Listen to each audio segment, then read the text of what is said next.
तो बेटा आज भी बच्चे उतने ही सिलेक्ट होने वाले हैं, number of seats still be same, paper चाहे टफ हो चाहे इजी हो, नंबर ऑफ सीट्स तो सेम ही रहेंगी ना, तो सिलेक्ट तो उतना ही बच्चा होगा अभी भी, चाहे पेपर टफ हो चाहे इजी हो।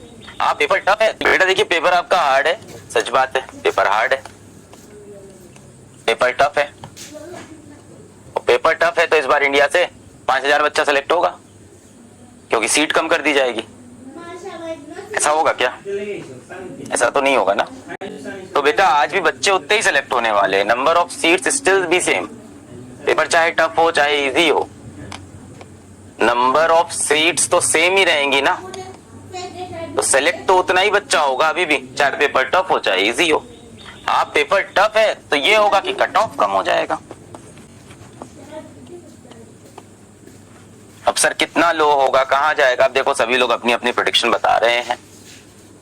पेपर के हिसाब से देखा जाए तो मेरे ख्याल से जनरल कैटेगरी का कुछ 530 के आसपास पकड़ लो, 520 भी हो सकता है, ऐसा कुछ होगा जनरल कैटेगरी, मतलब हो सकता हो 500 हो जाए, बस यही रेंज होगी, 500, 520, 530 ये कट ऑफ होगा। आप ये समझ लो जिसके पिछली बार लास्ट ईयर नीट में जिसके 660 नंबर आ रहे थे, इस बार के नीट में उसी बच्चे के 560 या 580 के आसपास गिरने वाले हैं। इतना डिफरेंस होने वाला है कम से कम, या हो सकता है ये 660 का और कम होगा, ये 550 पकड़ लो, ये होगा। तो बेटा पेपर टफ है तो सबके लिए टफ है। उस दिन मैं यूट्यूब पे आया, मैंने तब भी यही बोला कि आपको बुरा लगा, हमें दुख हुआ, पर पेपर टफ है तो सबके लिए टफ है, सबके नंबर गिरेंगे, सबके उसी रेशियो में गिरेंगे, नंबर ऑफ सीट्स तो आपकी सेम रहेगी ना, कट ऑफ लो चला जाएगा।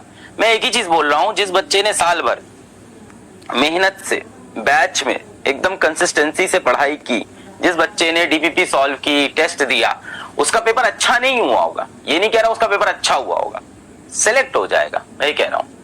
तो बेटा सिलेक्ट आज भी उतने ही बच्चे होंगे जितने पिछले साल होते थे, वहां डिफरेंस नहीं आएगा। देखिए आप सबका पेपर खराब हुआ, पेपर आपको टफ लगा, मैं आया ना आप सबके साथ बात करने, हाथ पकड़ने आया था यूट्यूब पे, आप लोग पता नहीं देखे हो नहीं देखे हो बैच के अंदर, बट इसका मतलब ये थोड़ी कि इस बार बच्चे सिलेक्ट ही नहीं होंगे नीट में। पेपर टफ है तो सबके लिए टफ है, कट ऑफ चला जाएगा लो, गॉन आर द टाइम्स। अब वो 720 में से 720, 715 पे ऐसा दिख रहा है, 15 लोग के 715 नंबर आए हैं, वो सब अब नहीं होगा। क्या नंबर ऑफ सीट्स चेंज होगी? नहीं, number of seats will remain same, तो उतना ही बच्चा सिलेक्ट होगा जितना पिछली बार होता था।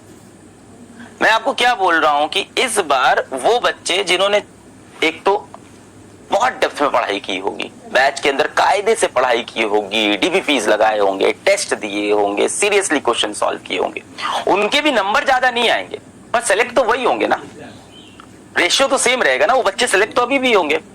तो ये आप दिमाग से निकाल दो कि पेपर टफ आ गया तो ओवरऑल सीट्स कम हो जाएगी, ऐसा कुछ नहीं। अब कंपटीशन हो गया खतरनाक। देखो यार हमारा काम क्या है, जो कंपटीशन हो रहा है उसके लिए आपकी तैयारी कराना। कंपटीशन का पेपर कैसे सेट होगा ये मेरे कंट्रोल में नहीं है और होना भी नहीं चाहिए, फेयर बात है, जैसा सेट होगा सबके लिए होगा। अब प्रॉब्लम ये है इस बार कि अब यहाँ खेला हो गया है ना, वो पासे वाला खेला है, ये एनडीए से पासा उछलेगा, क्या आएगा हमें नहीं पता है ना। गेम ऐसा सा खतरनाक सा गेम हो गया है, वो बच्चे नहीं खेलते हैं गेम कि बताओ बताओ कौन पिकाबू, बताओ बताओ कौन बताओ बताओ कौन, तो वो वाला गेम हो गया अभी एनडीए से कि क्या निकलेगा पेपर पता नहीं है, पर्दे के पीछे कौन है कौन है कौन है भालू। तो अब इस साल से वैसा गेम होगा 2026 से। और हमें क्या करना है बेटा, हमें पेपर निकालना है, हमें डॉक्टर बनना है, हमारा तो क्लियर है कि ये करना है हमें। आप बैच में पढ़ रहे हो, आपको क्लियर है कि आपको भाई डॉक्टर बनना है, आपको पढ़ाई करनी है, आपको पेपर देना है, तो हमें प्रिपेयर करना होगा इन तीनों तरह के पेपर के लिए। अब हमारा ये पर्पस होना चाहिए कि हम एक इजी पेपर आए तो भी मचा दें, डिफिकल्ट पेपर आए तो भी सिलेक्ट हो जाएं, और मॉडरेट पेपर आए तो भी सिलेक्ट हो जाएं। हमारा जो एम है बेटा वो ये नहीं है कि हम पेपर में हाई स्कोर करें। आपका एम क्या है मुझे ये बताओ, आप इस साल के यकीन में पढ़ रहे हो, आपका एम क्या है कि आपके बहुत हाई स्कोर आए, इजी बन सकता है मॉडरेट भी। बेटा टीचर चेंज की आप बात कर रहे हो, यकीन 2.0 आने वाला है, अभी स्टार्ट हो जाएगा, आप वहां से स्टार्ट कर सकते हो। जिस भी सब्जेक्ट में आपको लग रहा है कि प्रॉब्लम है, तो आप सभी को तो यकीन 2 मिला होगा ना, मिला है कि नहीं मिला इस बैच में, तो उसे पढ़ लेना वो पर्टिकुलर सब्जेक्ट। अभी स्टार्ट होने वाला है, फिर से दूसरी चॉइस मिल जाएगी आपको। नहीं चेंज तो करेंगे ही नहीं, हम कह रहे हैं यकीन 2.0 से पढ़ लेना, यहाँ पे नई स्टार्ट हो जाएगी, फ्रेश बिगिनिंग हो जाएगी, एक फ्रेश स्टार्ट करते हैं यहाँ से, इसमें पढ़ लेना आप। जूलॉजी समाप्ति मैम। अब देखो टीचर चॉइसेस बताने स्टार्ट कर दिया आपने, समाप्ति मैम समाप्ति मैम। अब टीचर चॉइसेस स्टार्ट हो गई यहाँ पे, और ये बैच सभी यकीन 1 वालों को फ्री मिलेगा। ये है यकीन 2.0 टीम, और सभी यकीन 1 को फ्री मिलेगा ये। IMR सर तो पढ़ाएंगे यार, अब देखो उसमें क्या ही बोलूं यार। ये भी एक चल रहा है ना आप लोग का आजकल।